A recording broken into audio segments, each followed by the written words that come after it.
కొన్ని సాంగ్స్ కనుక మనం చూస్తే ఒకప్పుడు సాంగ్స్ కొరియోగ్రఫీ విధానం వేరే ఉండేది, ఎక్స్ప్రెషన్ వేరే ఉండేది, ఇప్పుడు వేరేగా ఉంది. ప్రముఖంగా చెప్పుకుంటే హుక్ స్టెప్ కల్చర్.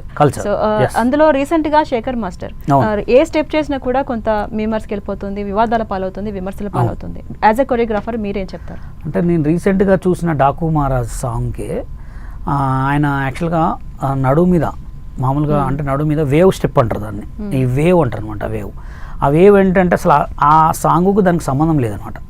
యాక్చువల్గా ఆయన ఏంటంటే ఈ వేవ్ మూమెంట్ అదొకటి జస్ట్ సీట్ మీద ఇట్లా హమ్మింగ్ చేసే మూమెంట్ ఒకటి. అసలు దానికి ఆ సాంగుకి ఆ స్టెప్కి అసలు సంబంధమే లేదు. నేను ఆల్రెడీ డాకు మహారాజ్ సినిమా చూశాను. ఆ సినిమాకి ఈ సాంగుకి సంబంధమే లేదండి అసలు. ఎందుకంటే ఆ సినిమాలో హీరోయిజం ఎంత టాప్ రేంజ్లో ఉంటాడో ఆ సాంగ్లో మొత్తం కూడా హీరోయిన్కే మూమెంట్స్ ఉన్నాయి తప్ప హీరోకి ఎక్కడ కూడా ఒక మూమెంట్, ఆ ఒక్క మూమెంట్ ఉన్నా కానీ ఇట్లా కొట్టుడే తప్ప వేరే మూమెంట్ ఎక్కడ లేదు. దాని తర్వాత ఒక నడుము మీద టమ్మీ మీద చేయబెట్టి అట్లా వేవ్ చేసే స్టెప్ తప్ప. నేను యాక్చువల్గా ఆ సాంగ్ రిలీజ్ అయిన తర్వాత ఇది ఏంది ఇంత ట్రోల్ అవుతుందని చెప్పి చూసిన తర్వాత చాలామందికి ఇంటర్వ్యూలో ఏమని చెప్పారంటే లేదండి ఈ సాంగ్ ఈ స్టెప్స్ రెండు ఇట్లున్నాయేమో, సాంగ్ ఫుల్ సాంగ్ చూసిన తర్వాత బాగుంటుంది అనుకున్నాను. కానీ నాకు ఆ సాంగ్లో ఎక్కువ శాతం బ్యాక్గ్రౌండ్ డ్యాన్సర్లు, ఆ కెమెరా వర్క్, ఆ హీరోయిన్, ఆ సాంగ్ తప్ప దాంట్లో ఏం డ్యాన్స్ లేదు, ఓన్లీ ఇది ఒకటే. అండ్ ఆ సాంగ్ చాలా డెప్త్. ఒక సింహం అంటే చిన్నోడే వేటకొచ్చాడే ఆ సాంగ్లో ఎలా ఉంటుంది అంటే సాంగ్లో హీరోయిజం చూపెట్టలేదు.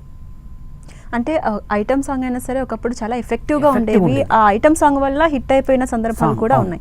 అయితే ఒక ఫేమస్ హీరో ఆయన ఎమ్మెల్యేగా ఉన్నారు, ఎప్పటి నుంచో ఒక ఫ్యాన్ బేస్ ఉంది.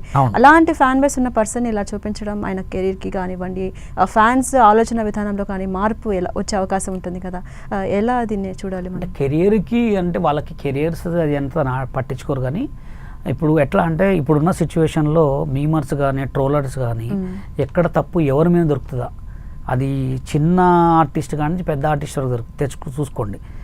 ఎక్కడ ఏ చిన్న మిస్టేక్ దొరుకుతుందో ఆ మిస్టేక్ని దిబిడి మొత్తం యాడ్గాడికి రుద్ది పడేయాలని ఎదురు చూస్తుంటారు అనమాట ట్రోలర్స్ కానీ మీమర్స్ కానీ. అప్డేట్ అయిపోయింది కాబట్టి అలాంటి అప్డేట్ ఉన్న కాలంలో కూడా మరీ తెలిసి ఒక మా ఎమ్మెల్యే గారండి, ఆయన దేవుడితో సమానం, ఎంత పెద్ద స్టార్ హీరో అంటే ఆయన చేసిన దేవుడి క్యారెక్టర్లో కానీ చాలామంది పాండురంగడ్ సినిమాలో కానీ ఆయన చేతులెత్తి మొక్కుతాం ఆయన.